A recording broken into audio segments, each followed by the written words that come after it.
Hello and welcome to the Ghosts and Folklore podcast. I'm Mark Rees, and on each episode I investigate a different, weird and wonderful subject. And on this episode we will be exploring the strange and at times dark, morbid and gothic folklore and superstitions surrounding bells. Yes, bells, any excuse to use a sound effect, and how these bells were used at funerals, to keep away evil spirits, to keep away fairy folk, to keep away trolls, and even to keep away devils in an episode I like to call For Whom the Bell Tolls. Yes, For Whom the Bell Tolls, and that's a saying you've probably heard before. It's quite famous for being the name of an Ernest Hemingway book. It's also quite famous for being the name of a Metallica song. But what you might not know is that For Whom the Bell Tolls has its origins in some very real beliefs and superstitions which were prevalent in Wales, as well as in several other countries across Europe, certainly if not the world. And we'll be looking at some of these eerie tales, eerie bits of folklore on this episode. Now, to begin at the beginning, our guide for this episode, well, there's going to be several, but our main guide is Elias Owen, a wonderful Welsh folklorist from the 19th century who gathered these strands together. And starting with Owen, he tells us that formerly in all parts of Wales, a bell was tolled for the dying, known as the passing bell, Passing. The passing bell was tolled for the dying all across Wales, and the key word here is dying. So not the dead, they are not corpses yet. These are people who are on their last legs, as it were, and the bell would be tolled. Now, there was a belief going back a few centuries that the bell was also a good way of deterring the devil. So these traditions could well be connected. It makes sense, doesn't it, that you ring the bell to signal someone might not be on this earth much longer, and it doubles up as a way of keeping away the evil one himself, keeping away Lucifer by ringing the bell while signalling somebody is very ill. And as we'll discover later on this episode, it wasn't only handbells that were used to keep away the devil. Much larger bells were also used. But I'm getting ahead of myself slightly. First of all, let's go way back, because there is a quote which Owen attributes to the Venerable Bede. Yes, the Venerable Bede. We are going all the way back to the 1st century AD, assuming this is a quote from this much-quoted monk, this Anglo-Saxon scholar. And I'll be honest, I had a quick look for the original source of this quote, and I couldn't find it myself, but I'll take Owen's word for it. He tells us this is what the Venerable Bede wrote, and that is, "When the bell begins to toll, Lord have mercy on the soul." And again, "When the bell begins to toll, Lord have mercy on the soul." The words of the great monk there. And again, that does tie in nicely with these beliefs that would continue for many centuries, right up until the 19th century when Elias Owen was writing. And so this really is the starting point, as it were, the beginning of this somewhat morbid tradition of ringing the bell to signal an upcoming death, which did continue for a very long time. It still continues in some places. There are still funerals in the world where you can see the bell being rung, even if not in person. Maybe you've seen it on a TV show or on a film, but it's a practice which still takes place. And Owen does indeed recall how a small handbell would be rung by the parish clerk as they proceeded at the head of a funeral procession. So as the clerk led the procession through the streets or the graveyard, whatever route it takes, they would be ringing that bell along the way. And that wasn't the only bell being rung. The church bell would also be rung before and at and after the funeral. So the church bell itself would also be rung at least 3 times, while the handheld bell would be rung much more often. So I think it's safe to say there was a heck of a lot of bell ringing going on, certainly in the old days at a Welsh funeral. And if the devil was planning any mischief, any kind of soul-stealing antics, I think he might have found it quite difficult with all that ringing and clanging going on. But is this just folklore, superstition again, or is this more historical? Did this really happen? Well, Owen again goes digging into the old church terriers looking for references and finds one in Llanfair Dyffryn Clwyd from 1729 that does indeed mention a small bell which was there to be used to be rung before a corpse. So they did indeed have a bell there specifically for this purpose. And another one in Rhydlan where he finds that one small bell and another small corpse bell. So they actually differentiate. There is a small bell, but there's a specific bell just for the corpse, the small corpse bell. And we could go on and list some more examples, but this wasn't a one-off thing. As far as Owen was concerned, this was widespread. This was taking place in churches all across, certainly all across the north of Wales and presumably in the other churches, not just the odd 1 or 2 churches out in the sticks maybe. They all had bells for this purpose by the sounds of it back in the good old days. Although, just to spoil the more fantastical side of the story, just to give it a much more mundane, dull and boring explanation, but Owen does suggest that the bell could have been used to clear impediments out of the way on the road. So what he means by impediments really is just stuff blocking the way, blocking the route of the funeral. Nowadays, that might be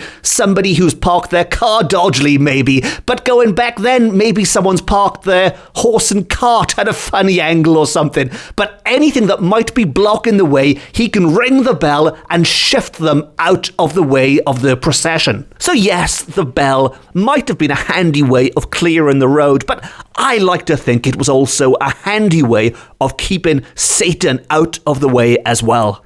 Now, if we head back through the mists of time, not quite as far back as the Venerable Bede, but back to about the 1100s, 1200s, we can catch up with Gerald of Wales. Now, Gerald of Wales is one heck of a colourful character who I won't dwell on too much here. I mean, if you'd like to know more about Gerald of Wales, I would recommend having a quick internet search, and maybe I'll dedicate a future episode to him. But in his role as a clerk for the king and for archbishops and people, he travelled extensively in his native Wales and further afield, and he wrote some incredible accounts which we can look back on now and believe or disbelieve as we choose. But in the case of handbells, he did write this, and I quote, "I must admit that the portable bells were held in great reverence by the people and clergy both in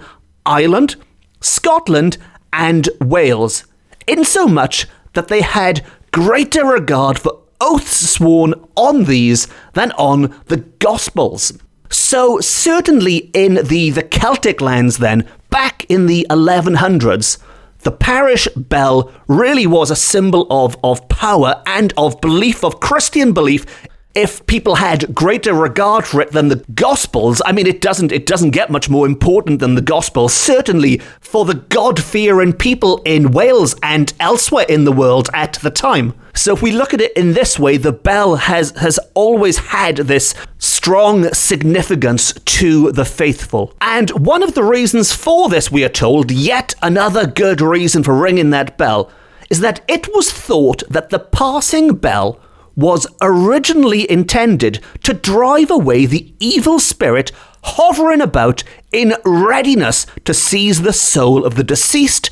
So it might have been thought that the tolling of these handbells at funeral kept the great enemy away from the body about to be consigned to consecrated ground. So again, we see this link with the ringing of the bell and the chasing away of evil. Get back, ye evil spirits. And further to that, Owen does dig out an old quote originally in Latin, and that refers to pestilence as well. This bell could be driving away pestilence, and I imagine at certain points in history this would have been more important than others. Certainly at the height of plague time, maybe the ringing of the bell took on more importance, or the driving away of pestilence took on more importance then. At other times it just did its old trick of driving away the evil spirits and the evil one himself, the devil himself. And there's more. Yes, the bell just keeps on giving, and there's more, because it's not just pestilence or evil spirits or the devil himself or even just members of the public blocking up the road in the way of your funeral procession, because we are also told in a reference from a book called Fairy Legends of Ireland. Fairy Legends of Ireland. Yes, we are going full on Celtic with this episode. We're joining with our Celtic friends, our Celtic cousins in the Emerald Isle, that this belief, and this belief we are told was also believed in Wales, but of course originates, or was recorded at least, in Ireland, and that is the dwarves or fairies were driven away from places by the ringing of the bells of churches. And it's slightly unclear, but we're also told that this applies to trolls, if that's how it's pronounced correctly. Troldes, trolls, the Danish word much like trolls or trolls, the creatures from Norse mythology, or as we think of them nowadays, as the people on the internet who've got nothing better to do with their lives. But anyway, all of these creatures in Ireland and wherever else in the world it was were driven away by the ringing of the bell. More than that, they did not return afterwards, and these mythic beings are confounded with Satan. Indeed, to quote, the notion of fairies, dwarfs, brownies, etc. being excluded from salvation, and their having formed part of the crew that fell with Satan, seems to be pretty general all over Europe, and there are instances in Ireland and Denmark and in Spain. So unlike nowadays where we think of fairies as being quite not nice, happy, colourful Tinkerbell creatures, we think of trolls as being those plastic characters with colourful hair. Back then, they were all lumped together as these unfortunate beings who had fallen from heaven with Satan down to, maybe not as far as hell, but they'd certainly fallen far enough to land in places like Ireland and Denmark and Spain, and they were destined to go to the bad place. You did not want them hanging around. You certainly did not want them lingering at your funeral as you said your last goodbyes, or as your loved ones said their last goodbyes, and as such, that bell, that parish bell, could be rung to clear the way of any unwanted supernatural visitors. Now, Owen does tell us that bells were, in general, objects of great superstition. And we've looked at some Irish folklore there. Of course, we've looked at Welsh folklore, we've looked at Scottish folklore, we've even touched upon Spain and Denmark briefly there. But next we are going to look at some English folklore, which once again ties in with these Welsh beliefs about bells. And English folklore tells us that bells are rung during thunderstorms to the end that fiends and wicked spirits should be abashed and flee and cease the moving of the tempest. So by ringing the bells, we can stop these evil creatures, Satan or whatever they might be, but we can stop them from creating these thunderstorms. And we've gone quite global on this episode, or certainly European at least then, because a lot of these beliefs are shared by different countries, by different cultures.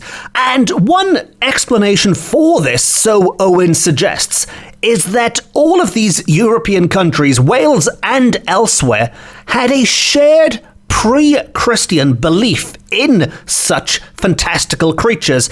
And we are told that in Europe, the belief in fairies and spirits did prevail long before the introduction of Christianity. So when we talk about things, when there are certain aspects where Christianity and the more fantastical folklore fairy tales collide, like we spoke about fairies falling from heaven with Lucifer earlier, well, maybe it's worth bearing in mind that some of these creatures were there long before the Gospels arrived on these shores. At least, that's what Owen believes or is telling us. And to quote the teachers of the new faith, and by new faith he means Christianity having arrived in Europe, but the teachers of this new faith, which was sweeping Europe, endeavoured to abolish the deeply rooted heathenish ideas and customs of the people by representing them as sinful and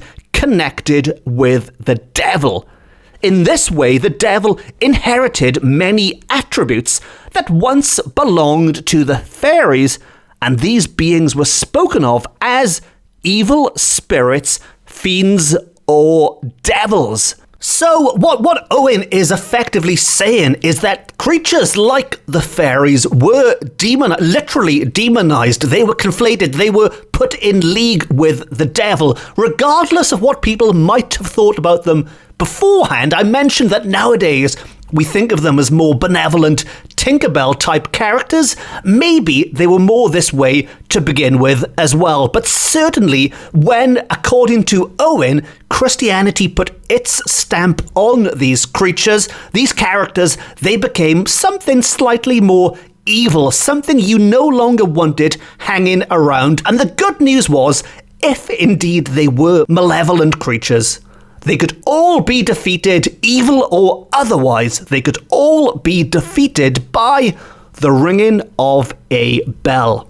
Now, along with that, the bell does crop up in many sources, not just in what Owen has written and what I've spoken about in this episode. Another old folkloric favourite of mine, Mary Trevelyan, also mentions that bells were a great way of driving away thunder and lightning. So it wasn't just evil spirits, it was evil weather that could be driven away. And that was prevalent up until into the 19th century. And she also records a specific case which happened in Carreg y Lleidyr on Anglesey, on Ynys Môn. And if you can speak Welsh, maybe you've translated that already. But Carreg is stone y Lleidyr. It means robber's stone.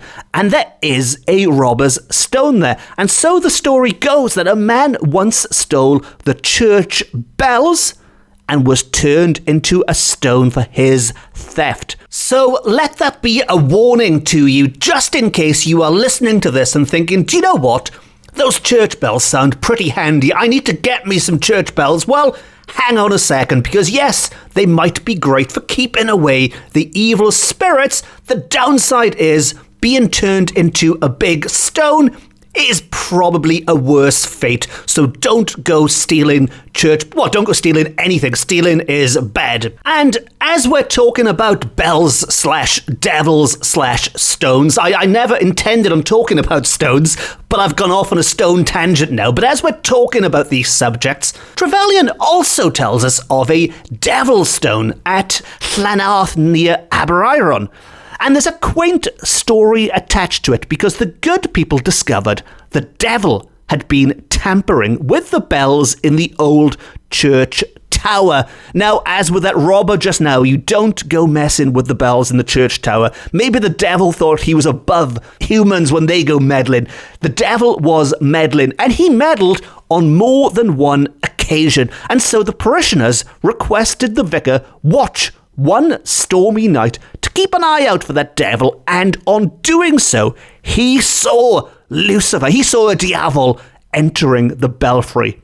Presently, the vicar, with book and candle, went after that devil, and he saw him among the bells, just where they thought he would be tampering with the bells again. Now, the good man conjured him to go away, and in such eloquent tones that the devil, much frightened, mounted the ladder of the tower.